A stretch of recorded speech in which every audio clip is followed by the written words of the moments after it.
Overseas Ministries.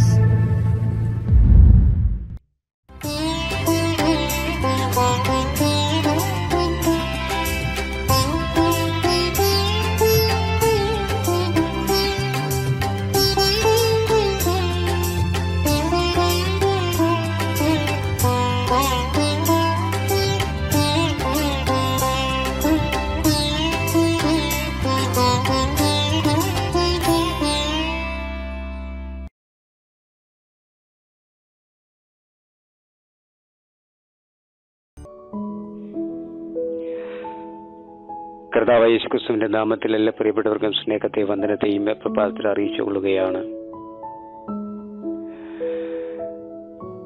കഴിഞ്ഞ മാസത്തിന്റെ ആരംഭം മുതൽ ഈ മാസത്തിന്റെ അവസാനം വരെയും നമ്മളെ കരുതിയ ദൈവം, നമ്മെ സൂക്ഷിച്ച കർത്താവ്, നമുക്കുണ്ടാകുന്ന പ്രയാസ പ്രതിസന്ധികളുടെ മധ്യേ അത്ഭുതം ചെയ്തു നമ്മെ കരുതി സൂക്ഷിച്ചു. ഞാൻ വിശ്വസിക്കുന്നു ഈ കാണുന്ന ഇളവിൽ ദൈവം നമുക്ക് സമാധാനം ആശ്വാസമൊക്കെ തന്ന് ആളെണ്ണം കുറയാതെ വണ്ണം ആയുസ്സിന് ദോഷം വരാതെ വണ്ണം കരുതി സൂക്ഷിച്ചു. നമ്മുടെ പ്രയാസത്തിലും കട്ടതയിലും കണ്ണുനീരിലും ഞെരുക്കത്തിലൊക്കെ കൂടെയിരുന്ന് അത്ഭുതം ചെയ്തു. ഈ നിലയിൽ മനോഹരമായ പ്രഭാതം കാണുവാൻ നമുക്കായി തന്ന വലിയ ഭാഗ്യത്തിനായി ദൈവത്തിന് സ്തോത്രം ചെയ്യുകയാണ്.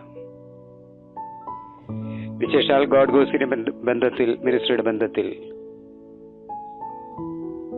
ഒരു ദൈവവചന കേൾവിക്കായി, ഒരു ദൈവവചന പഠനത്തിനായി നമ്മൾ ഒരുമിച്ചായിരിക്കുന്നുവല്ലോ. ദൈവം നിങ്ങളെ ധാരാളമായി അനുഗ്രഹിക്കട്ടെ. ബഹുമാനമുള്ള ഡോക്ടർ തോമസ് അവറുകൾ തന്റെ കുടുംബം, തന്റെ കൂടെ ചേർന്ന് പ്രവർത്തിക്കുന്ന, പ്രാർത്ഥിക്കുന്ന, സഞ്ചരിക്കുന്ന, ഒരുമിച്ചിരുന്ന് ആരാധിക്കുന്ന, പ്രാർത്ഥിക്കുന്ന അഭിഷിക്തന്മാർ, പ്രാർത്ഥനാ വീരന്മാർ, പ്രാർത്ഥനാ പോരാളികൾ, പ്രയർ സെല്ലുകൾ കണ്ടക്ട് ചെയ്യുന്ന ബഹുമാനമുള്ള അഭിഷിക്തന്മാർ, സഭാതലത്തിൽ ശോഭിക്കുന്ന ബഹുമാനമുള്ള അഭിഷിക്തന്മാർ, കുടുംബങ്ങൾ, അവരോട് കൂടെ ചേർന്ന് പ്രവർത്തിക്കുന്ന ആലയത്തിന്റെ വേലക്കാർ, മിനിസ്ട്രിയുടെ ബന്ധത്തിൽ അധ്വാനം ചെയ്യുകയും പ്രാർത്ഥിക്കുകയും പ്രവർത്തിക്കുകയും ചെയ്യുന്ന എല്ലാ അഭിഷിക്ത കുടുംബങ്ങൾക്കും വീണ്ടും വരുന്ന കർത്താവായ യേശുക്രിസ്തുവിന്റെ നാമത്തിൽ എന്റെ ക്രിസ്തീയ അഭിവാദ്യങ്ങൾ. നിങ്ങളുടെ ശുശ്രൂഷയിൽ മേൽക്കുമേൽ അഭിവൃദ്ധി പ്രാപിക്കുകയും അനന്തരം തന്നെ ക്രിസ്തുവിന്റെ വേലയിൽ അധ്വാനം ചെയ്യുന്ന നിങ്ങൾക്കായി കരുതി വെച്ചിട്ടുള്ള നിത്യതലാക്കാക്കി നിങ്ങളുടെ പ്രയാണം തുടരട്ടെ. മുമ്പിൽ ഒത്തിരി പ്രതിസന്ധികൾ, പ്രതികൂലങ്ങൾ, ആകുല ചിന്തകൾ ഉണ്ട് എങ്കിലും നമ്മുടെ വീണ്ടെടുപ്പുകാരനും കർത്താവും നമ്മോട് പറഞ്ഞത്, നിങ്ങൾക്ക് ഭൂമിയിൽ കഷ്ടമുണ്ട് എങ്കിലും ധൈര്യപ്പെടുവിൻ, ഞാൻ ലോകത്തെ ജയിച്ചിരിക്കുന്നു. ആ ജയാളിയായി, ജയവീരനായ, അത്ഭുതം ചെയ്യാൻ, വീര്യം പ്രവർത്തിപ്പാൻ, നമ്മെ കൈപിടിച്ച് നടത്താൻ കരുത്തും ചങ്കുറപ്പുമുള്ള ഒരു കർത്താവിന്റെ മക്കളാണ് നമ്മളൊക്കെ. ഭൂമിയും അതിന്റെ പൂർണ്ണതയും യഹോവയ്ക്കുള്ളതാകുന്നു. നമ്മൾ പണ്ടേ വേണ്ടാത്തവരായിരുന്നു. പാപത്തിന്റെ പങ്കുലതയിൽ അല്ലെങ്കിൽ പാപത്തിന്റെ ചെളിക്കുണ്ടിൽ ആണി വീണവരായിരുന്നു നമ്മളൊക്കെ. ബന്ധുക്കളും ചാർച്ചക്കാരും കൂട്ടുവേലക്കാരും സഭാവിശ്വാസികളൊക്കെ നമ്മൾ തള്ളിക്കളഞ്ഞു. ഒരുപക്ഷെ അപ്പനും അമ്മയും നമ്മുടെ ജന്മം കണ്ട്, നിന്റെ തല കണ്ട ശേഷം, അല്ലെങ്കിൽ നീ ജനിച്ച ശേഷമാണ് ഞങ്ങളുടെ ജീവിതത്തിൽ ഇത്ര പ്രയാസ പ്രതിസന്ധികൾ വന്നു എന്ന് നമ്മുടെ മുഖത്ത് നോക്കി പറഞ്ഞിരിക്കാം. മേ ബി അതൊന്നും വകവയ്ക്കാതെ നമ്മുടെ ആവശ്യങ്ങൾ എറിഞ്ഞ് സ്വർഗം തുറന്ന് നമ്മുടെ അനുവാദം കൂടാതെ നമ്മുടെ കൂടെ ചാരത്ത് വന്നു നിന്നുകൊണ്ട് മകനെ, മകളെ എന്ന് വിളിച്ച് ആശ്വസിപ്പിച്ച് നമുക്കൊരു പുത്തൻ പാഠം നമുക്ക് തന്നു. ക്രിസ്തുവാകുന്ന പാറമേൽ നമ്മൾ ഉറപ്പിച്ചു നിർത്തി. വിശ്വാസത്തിന്റെ ജീവിതത്തിലേക്ക്, വിശ്വാസത്തിന്റെ വഴിത്താരകളിലേക്ക് ഒരു കുഞ്ഞിനെ കൈപിടിച്ച് നടത്തുന്നത് പോലെ പഠിപ്പിച്ചു, നടത്തി, അഭ്യസിപ്പിച്ചു.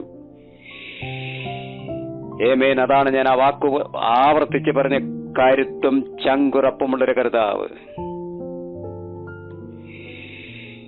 Price the Lord. ഈ കാലഘട്ടത്തിൽ ദൈവത്തെ വേണ്ടെന്ന് പറയും, ഈ കാലഘട്ടത്തിൽ ദൈവത്തിന് വിറ്റ് പണമാക്കും, ഈ കാലഘട്ടത്തിൽ ദൈവത്തെ നിഷേധിക്കപ്പെടുകയും ചെയ്യുന്ന ഒരു അത്ഭുത സമയത്താണ് നമ്മൾ എല്ലാവരും ആയിരിക്കുന്നത്. ചിലർക്കിതൊരു ബിസിനസ്സാണ്, ചിലർക്കിതൊരു വാക്കാണ്. Price the Lord. ചിലർക്ക് വേദപുസ്തകം ഒരു വഴികാട്ടിയാണ്, ചിലർക്കൊരു സർട്ടിഫിക്കറ്റ് ആണ് വേദപുസ്തകം, ചിലർക്ക് കൊണ്ടു നടക്കാൻ പറ്റിയൊരു പുസ്തകം. നോ. യോഹന്നാൻ സുവിശേഷം 1-ാം അധ്യായം അതിന്റെ 1-ാമത്തെ വാക്യം തുടങ്ങുന്നത്, ആദിയിൽ വചനമുണ്ടായിരുന്നു, വചനം ദൈവത്തോടു കൂടെയായിരുന്നു, വചനം ദൈവമാകുന്നു. ആ വചനത്തിന്റെ വക്താവും ആ വചനത്തിന്റെ കാര്യസ്ഥലമായ പരിശുദ്ധാത്മാവ് ഈ പകൽ നിങ്ങളെ ധാരാളമായി സമൃദ്ധിയായി അനുഗ്രഹിക്കുമാറാകട്ടെ, സമൃദ്ധിയായി അനുഗ്രഹിക്കുമാറാകട്ടെ, സമൃദ്ധിയായി അനുഗ്രഹിക്കുമാറാകട്ടെ. ആമേൻ. Praise the lord. എല്ലാ ബഹുമാനമുള്ള പ്രിയപ്പെട്ടവർക്കും, ഈ ശബ്ദം കേൾക്കുന്ന എന്റെ എല്ലാ കൂടപ്പിറപ്പുകൾക്കും, എല്ലാ സഹോദര വൃന്ദങ്ങൾക്കും, ജാതി മത ഭേദ വർണ്ണ വർഗ സഭാ വ്യത്യാസമെന്നെ എല്ലാ പ്രിയപ്പെട്ടവർക്കും വീണ്ടും വരുന്ന യേശു ക്രിസ്തുവിൻ നാമത്തിൽ എന്റെ ക്രിസ്തീയ അഭിവാദ്യങ്ങൾ ഒരിക്കൽ കൂടി അർപ്പിക്കുന്നു. വേഗത്തിൽ നമുക്കൊരു വചനത്തിന്റെ ചിന്തയിലേക്ക് വരും. ഇതൊരു ആധികാരിക പ്രസംഗമല്ല, ഇതൊരു ആധികാരിക പഠനവുമല്ല. പക്ഷെ ദൈവത്തിന്റെ ആത്മാവിന്റെ ഹൃദയത്തിൽ തന്നൊരു ചിന്ത ഞാൻ നിങ്ങളുമായി ഷെയർ ചെയ്യുകയാണ്.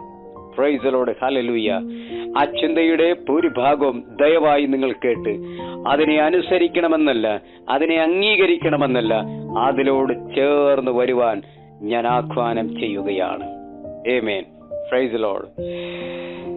നമുക്ക് നോക്കാം. എഫെസ്യ ലേഖനം 4-ാം അധ്യായം അതിന്റെ 22 മുതൽ 24 വരെയുള്ള വാക്യങ്ങളാണ് ഇന്നൊരല്പ ചിന്തയ്ക്ക് വേണ്ടി പരിശുദ്ധാത്മാവ് തിരഞ്ഞെടുത്ത് തന്നത്. എഫെസ്യ ലേഖനം 4-ാം അധ്യായം 22 മുതൽ 24 വരെയുള്ള തിരുവചന വേദഭാഗങ്ങൾ. അവിടെ ഇപ്രകാരം ആ വേദഭാഗം നമ്മൾ പഠിക്കുകയാണ്.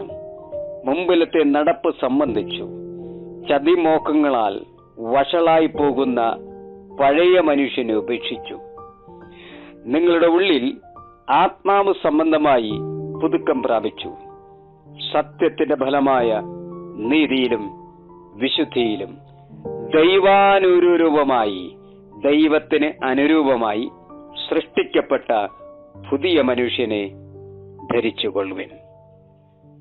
Price the Lord. എന്നെ ചിന്തിപ്പിച്ച ഒരു ഭാഗമാണ് ഈ രാവിലെ നിങ്ങളുമായി ഞാൻ ഷെയർ ചെയ്യാൻ പോകുന്നത്. സത്യത്തിന്റെ ഫലമായ നീതിയിലും വിശുദ്ധിയിലും ദൈവ അനുരൂപമായി സൃഷ്ടിക്കപ്പെട്ട പുതിയ മനുഷ്യനെ ധരിച്ചുകൊള്ളുവിൻ. അപ്പൊ ചോദിക്കാം, പിന്നെ ഒരു വാക്യം ഇങ്ങനെ നമ്മെ പ്രചോദനപ്പെടുത്തുന്നുണ്ടല്ലോ. വാസ്തവമായി വേദപുസ്തകത്തിലെ വാക്യങ്ങൾ മുഴുവനും പ്രചോദനവും ആത്മബലവും പകരുന്നതാണ്. ആമേൻ. വാക്യം ഇപ്രകാരമാണ്: ഒരുവൻ ക്രിസ്തുവിലായാൽ അവൻ പുതിയ സൃഷ്ടി, പഴയത് കഴിഞ്ഞുപോയി, ഇതാ സകലതും പുതുതായിരിക്കുന്നു. തെറ്റിദ്ധരിക്കരുതേ. ഈ വാക്യം പലരും ചില പാപപ്രവർത്തികൾക്ക് വേണ്ടി, ചില പാപരഹസ്യ പാപങ്ങൾക്ക് വേണ്ടി ഇതിന് ഉപയോഗിക്കാറുണ്ട്. ഇതൊരു കൾട്ടല്ല, ഇതൊരു ദുരുപദേശവുമല്ല. എന്ന് പറഞ്ഞാൽ സ്നാനപ്പെടുന്നു, ദൈവകൃപയിൽ ജീവിക്കുന്നു, ഏതെങ്കിലും പെന്തക്കോസ്ത് സഭയുടെ അംഗമായി തീരുന്നു, കർത്തൃമേശ അനുഭവിക്കുന്നു, പാടുന്നു, അന്യഭാഷ പറയുന്നു, പറ്റിയാൽ പ്രസംഗിക്കുന്നു, പറ്റിയാൽ തലയിൽ കൈവച്ച് പ്രാർത്ഥിക്കുകയും ചെയ്യുകയാണ്. ബട്ട് ഒറ്റയ്ക്കുള്ള ജീവിതത്തിൽ ഈ വചനവുമായി ഒരു ബന്ധവുമില്ല. ഹല്ലേലൂയ. എന്ന് പറഞ്ഞാൽ ക്രിസ്തുവിലായാൽ ന്യൂബോൺ, പുതിയ സൃഷ്ടി. ആമേൻ. പഴയത് കഴിഞ്ഞുപോയി. എന്നാൽ എല്ലാവരുമല്ല, എന്നാൽ ഒരു 50% നമ്മളെ പ്രിയപ്പെട്ടവരുടെ കയ്യിലും പഴയ സകല കാര്യവും വെച്ചിട്ടുണ്ട്. വ്യക്തിപരമായി നമ്മൾ ഇടപെടുമ്പോഴേ അറിയത്തുള്ളൂ. ഭയങ്കര വിശ്വാസം എന്ന് പറയും, ഭയങ്കര തീഷ്ണമായ ജ്വാല എന്ന് പറയും, വേദപുസ്തകം 1-2 പ്രാവശ്യം വായിച്ചവരാണെന്ന് പറയും, ഏതെങ്കിലും ഒരു സാഹചര്യം പറഞ്ഞാൽ അതിന്റെ കറക്റ്റായ വേദഭാഗവും റെഫറൻസും ഒക്കെ തെരഞ്ഞെടുത്ത് തരും, വായിക്കുകയും ചെയ്യും. ഏതെങ്കിലും ഒരു വാക്യത്തിന്റെ ആദ്യത്തെ അക്ഷരം പറഞ്ഞാൽ തപ്പിപ്പിടിച്ച് വേഗത്തിൽ അത് വായിക്കുകയും ചെയ്യും. ഒരുപക്ഷെ വെള്ളവസ്ത്രധാരി ആയിരിക്കാം, ഒരുപക്ഷെ മീശ ഇല്ലാത്തവരായിരിക്കാം, ഒരുപക്ഷെ ഉള്ളവരായിരിക്കാം, ഒരുപക്ഷെ ആഭരണമുള്ളവരായിരിക്കാം, ഇല്ലാത്തവരായിരിക്കാം. എനിവേ, ഓരോരുത്തരുടെ പേഴ്സണൽ കാര്യത്തിൽ നമ്മൾ ആരും ഇടപെടാറില്ല. അവർ ക്രിസ്തുവുമായി ബന്ധത്താണ്, ദൈവവുമായ നിരപ്പിലാണ്. പക്ഷെ ഇതൊക്കെ ഉണ്ടു എങ്കിലും ഇവർക്ക് പഴയ മനുഷ്യനെ, ക്രിസ്തുവിനെ അറിയുന്നതിന് മുമ്പെയുള്ള പഴയ ജീവിതത്തെ ഒരിക്കലും കളയാൻ പറ്റത്തില്ല. അങ്ങനെയുള്ളവരെ കണ്ട് വേഗത്തിൽ നമുക്ക് കണ്ടുപിടിക്കാൻ പറ്റും. എന്ന് പറഞ്ഞാൽ, ഒരു പ്രശ്നത്തിന് നമ്മൾ അകപ്പെടുമ്പോൾ, അല്ലെങ്കിൽ ഒരു പ്രശ്നം പരിഹരിക്കപ്പെടാതിരിക്കുമ്പോൾ, പരിഹരിക്കപ്പെടാം ഒരു പക്ഷേ ഈ കൂട്ടർ പരിഹരിക്കാൻ സമ്മതിക്കത്തില്ല. അവർ അതിനെ ഊതിപ്പെരിപ്പിച്ച് ഒരു കുഞ്ഞു കടുകുമണി പോലത്തെ പ്രശ്നത്തെ വലിയൊരു മല പോലെയാക്കി തീർക്കും. നമ്പർ 2, ആലയത്തിൽ നിന്നും ഇറങ്ങിപ്പോകുമ്പോൾ വളരെ സ്തോത്രം പറച്ചിലും അന്യഭാഷ പറച്ചിലും ഒക്കെ ആയിരിക്കാം. പക്ഷെ അവർ ചന്തസ്ഥലത്ത് തിന്നാൽ യേശുമായിട്ട് ഒരു ബന്ധവും കാണത്തില്ല. ആമേൻ. അവരേതെങ്കിലും വേർപാട് വീട്ടിൽ ചെന്നാൽ യേശുമായിട്ട് ഒരു ബന്ധവും കാണത്തില്ല. പോട്ടെ, അവരൊരു വിവാഹ വീട്ടിൽ ചെന്നാൽ അവരുടെ സ്വഭാവവും പെരുമാറ്റവും സംസാരം കേട്ടാൽ യേശുവിനെ ഇവർക്ക് അറിയത്തുപോലുമില്ല. ഇതേ കക്ഷികൾ, ഇതേ പുള്ളികൾ ദൈവസഭയിൽ വന്നാൽ ഒരുപക്ഷെ പാസ്റ്റർ ഒന്ന് ഇരുന്നെങ്കിൽ എനിക്ക് പുൽപ്പറ്റിൽ കയറി നിന്നത് പ്രവചിക്കാൻ തോന്നും എന്നുള്ള നിലയിലായിരിക്കും അവരുടെ ബഹളമൊക്കെയും സഭയ്ക്കകത്ത്. ചോദ്യം, നമ്മൾ ഏത് മനുഷ്യനെയാണ് ധരിച്ചിരിക്കുന്നത്? ഹല്ലേലൂയ. വാക്യം നമ്മൾ പഠിച്ചത് ക്രിസ്തുവിന് അനുരൂപമായി അല്ലെങ്കിൽ ദൈവാനുരൂപമായി സൃഷ്ടിക്കപ്പെട്ട, ആദിയിൽ സൃഷ്ടിക്കപ്പെട്ട. ആമേൻ. നമുക്ക് വാക്യമൊക്കെ ആ സംഭവങ്ങളൊക്കെ നമുക്ക് നന്നായി അറിയാം, വിവരിക്കുന്നില്ലെങ്കിലും ഒന്നും ഞാൻ കമ്പിവാചകം പോലെ പോകട്ടെ. Price the Lord. അവൻ നിലത്തെ പൊടിയെടുത്തു, ഒരു രൂപമുണ്ടാക്കി, അതിൽ ജീവശ്വാസം ഊതി, അത് ജീവനുള്ള ദേഹിയായി തീർന്നു. അതിന് മുമ്പിലത്തെ വാക്യം, ആമേൻ, തന്റെ സാദൃശ്യത്തിലും സ്വരൂപത്തിലും. നമ്മളൊക്കെ ദൈവം സൃഷ്ടിച്ച ഒറിജിനൽ പ്രോഡക്റ്റ് ആണ്. അങ്ങനെ ഉള്ളവർക്ക് ഹല്ലേലൂയ. മൃഗത്തെ ഉണ്ടാകട്ടെ എന്ന് കൽപ്പിച്ചു, പറവകളെ ഉണ്ടാകട്ടെ എന്ന് കൽപ്പിച്ചു, മത്സ്യങ്ങളെ ഉണ്ടാകട്ടെ എന്ന് കൽപ്പിച്ചു, ഭീകരമായ ആനയെ ഉണ്ടാകട്ടെ എന്ന് കൽപ്പിച്ചു, ഉറുമ്പിനെ ഉണ്ടാകട്ടെ എന്ന് കൽപ്പിച്ചു, പൂക്കളെ ഉണ്ടാകട്ടെ എന്ന് കൽപ്പിച്ചു, കായ്കളും ഫലങ്ങളും ഉണ്ടാകട്ടെ എന്ന് കൽപ്പിച്ചു, ഇഴജന്തുക്കൾ ഉണ്ടാകട്ടെ എന്ന് കൽപ്പിച്ചു. Amen. Praise the lord. Hallelujah. സകലത്തെ ഉണ്ടാകട്ടെ എന്ന് കൽപ്പിച്ചു. മനുഷ്യനെ മാത്രം ഉണ്ടാകട്ടെ എന്ന് കൽപ്പിച്ചില്ല. മനുഷ്യനെ അവനുണ്ടാക്കി തന്റെ ഇഷ്ടത്തിന്. കണ്ണും മൂക്കും വായും പല്ലും കൈയും നഖങ്ങളും ഒക്കെ വെച്ചു ക്രിസ്തുവിനെ ഇഷ്ടമുള്ളതുപോലെ നമ്മെ നിർമ്മിച്ചു. നമ്മളോ ക്രിസ്തുവിൽ നിന്നും അകലാൻ വേണ്ടി കൗശല ബുദ്ധി ഏറെ ഉള്ളവരായി നാം തീർന്നു. വാക്യം ആവർത്തിച്ച് വായിക്കുന്നു. ദൈവാനുരൂപമായി സൃഷ്ടിക്കപ്പെട്ട പുതുമനുഷ്യനെ ധരിച്ചുകൊള്ളുവിൻ. ഈ വാക്യം നമ്മൾ ഈ പ്രഭാതത്തെ നമ്മൾ ചിന്തിച്ചാൽ, വാസ്തവമായി നമ്മുടെ കയ്യിലിരിക്കുന്ന സൃഷ്ടികൾ മുഴുവനും നാം സൃഷ്ടിക്കപ്പെടുന്ന ജീവിതത്തിൽ ഭാര്യയുടെ മുമ്പിൽ, ഭർത്താവിന്റെ മുമ്പിൽ, സഭാവിശ്വാസികളുടെ മുമ്പിൽ, ശുശ്രൂഷയുടെ മുമ്പിൽ, ബന്ധുക്കളുടെ മുമ്പിൽ, അയൽവക്കക്കാരുടെ മുമ്പിൽ, ചാർച്ചക്കാരുടെ മുമ്പിൽ, മക്കളുടെ മുമ്പിൽ, എക്സെട്ര നമുക്ക് വേണ്ടി നമ്മുടെ കൂടെ നിൽക്കുന്നവരുടെ മുമ്പിൽ നാം സൃഷ്ടിക്കപ്പെടുന്നത് ദൈവത്തിന് ഇഷ്ടമുള്ള സൃഷ്ടികളാണോ? ഇതെന്റെ ചോദ്യമാണ്. നമ്മുടെ വായിൽ നിന്ന് പുറപ്പെടുന്നത് ദൈവത്തിന് ഇഷ്ടമുള്ള സൃഷ്ടികളാണോ? നമ്മുടെ ചിന്തകൾ ദൈവത്തിന് ഇഷ്ടമുള്ള ചിന്തയാണോ? നമ്മുടെ പ്രവർത്തനങ്ങൾ ദൈവത്തിന് ഇഷ്ടമുള്ള പ്രവർത്തനങ്ങളാണോ? നമ്മുടെ നടപ്പ്, നമ്മുടെ സ്വഭാവം, നമ്മുടെ വീട്ടിലെ ജീവിത രീതിയൊക്കെ ദൈവാനുരൂപമായി ദൈവം ആഗ്രഹിക്കുന്ന നിലയിലാണോ? ആമേൻ. വിരോധമില്ലെങ്കിൽ ഈ പ്രഭാതത്തിലൊന്നും മടങ്ങി വന്നാൽ നന്നായിരിക്കും. ഹല്ലേലൂയ. കണ്ടോ, ഈ വാക്യം ഈ പ്രഭാതത്തിൽ നമ്മോട് വാദിക്കുന്നത്, ഞാൻ സൃഷ്ടിച്ച എൻ്റെ മകൻ, എൻ്റെ മകൾ. ഒരുപക്ഷെ നമ്മളൊക്കെ ഇപ്പൊ നമ്മുടെ മുഖത്തോട് മുഖം നോക്കിയാൽ കറുത്തതോ വെളുത്തതോ പൊക്കമുള്ളതോ പൊക്കമില്ലാത്തതോ വണ്ണമുള്ളതോ വണ്ണം കുറഞ്ഞതോ മുടി നീണ്ടതോ മുടി നീളം കുറവായതോ, ഹല്ലേലൂയ, നല്ല ഹാൻസം ആയതോ, നമ്മളെ പഠിപ്പുള്ളതോ വിവരമുള്ളതോ പണമുള്ളവരോ വണ്ടിയോ കാറോ ബംഗ്ലാവോ വീടോ സകലതും ഉള്ളവരോ ആയിരിക്കാം. ആമേൻ. അതൊന്നും ഈ വചനത്തിന് വിരോധമല്ല. Praise the lord. സമ്പന്നരായി ജീവിപ്പാൻ ക്രിസ്തു വിളിക്കുന്നത് വരെ ഭക്ഷിച്ചും പാനം ചെയ്തും ആരാധിച്ചും യാത്ര ചെയ്തൊക്കെ ജീവിപ്പാൻ ദൈവം നമുക്ക് അവസരം തന്നിട്ടുണ്ട്. പക്ഷേ ചില സൈൻ ബോർഡുകൾ ചില സ്ഥലത്ത് വെച്ചിട്ടുണ്ട്. അവിടെ എങ്ങും പോകാതിരിപ്പാനും ദൈവം നമ്മുടെ ആഹ്വാനം ചെയ്യുന്നുണ്ട്. Price the lord. ഹല്ലേലൂയ. മടങ്ങി വരാം. ദൈവാനുരൂപമായ പുതിയ സൃഷ്ടികൾ. ആമേൻ. എന്താണ് ദൈവാനുരൂപമായ പുതിയ സൃഷ്ടികൾ? നോക്കാം നമുക്ക്. കൊലോസ്യ ലേഖനം 3-ാം അധ്യായം അതിന്റെ 10-ാമത്തെ വാക്യം.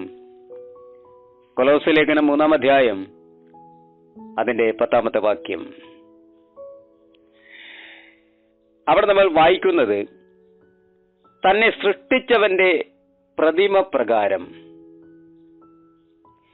പരിജ്ഞാനത്തിനായി പുതുക്കം പ്രാപിക്കുന്ന പുതിയ മനുഷ്യനെ ധരിക്കുന്നുവല്ലോ. അർത്ഥാൽ തന്നെ സൃഷ്ടിച്ചവന്റെ പ്രതിമ പ്രകാരം എന്ന് പറഞ്ഞാൽ കർത്താവ് നമ്മെ ഏതു വിധമാണ് സൃഷ്ടിച്ചത് അതുപോലെ ഒറിജിനൽ. Praise the lord. പരിജ്ഞാനത്തിനായി പുതുക്കം പ്രാപിക്കുന്ന പുതിയ മനുഷ്യൻ എന്ന് പറഞ്ഞാൽ പഴയ മനുഷ്യന് എന്തില്ല? പരിജ്ഞാനം ഇല്ല. ദ ഓൾഡ് മാൻ, അവന് പരിജ്ഞാനം ഇല്ല. വചനം.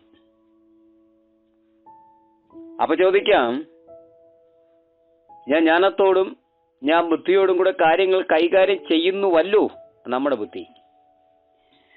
പക്ഷെ ക്രിസ്തുവിന്റെ പരിജ്ഞാനം നമ്മളിൽ വേണമെങ്കിൽ പഴയ മനുഷ്യനെ ഉപേക്ഷിച്ചിട്ട് സ്വാഭാവികമായ പാപത്തെ ഉപേക്ഷിച്ചിട്ട് അറിഞ്ഞുകൊണ്ടും അറിഞ്ഞും ചിന്തിച്ചും പ്രവർത്തിക്കും, അറിയാൻ നമുക്ക് വിവരിക്കേണ്ട കാര്യമില്ല, ഈ പാപത്തെ ഉപേക്ഷിച്ചിട്ട് ക്രിസ്തു എന്ന നിർദോഷവും നിഷ്കളങ്കവുമായ രക്തത്തിൽ കഴുകൽ പ്രാപിക്കണം. അർത്ഥാൽ നമ്മുടെ പാപങ്ങളെ ഏറ്റുപറഞ്ഞ് ഉപേക്ഷിക്കണം. ഹൃദയത്തിൽ ക്രിസ്തുവിനെ അംഗീകരിക്കണം. ക്രിസ്തുവിന്റെ വഴിയെ നടക്കണം.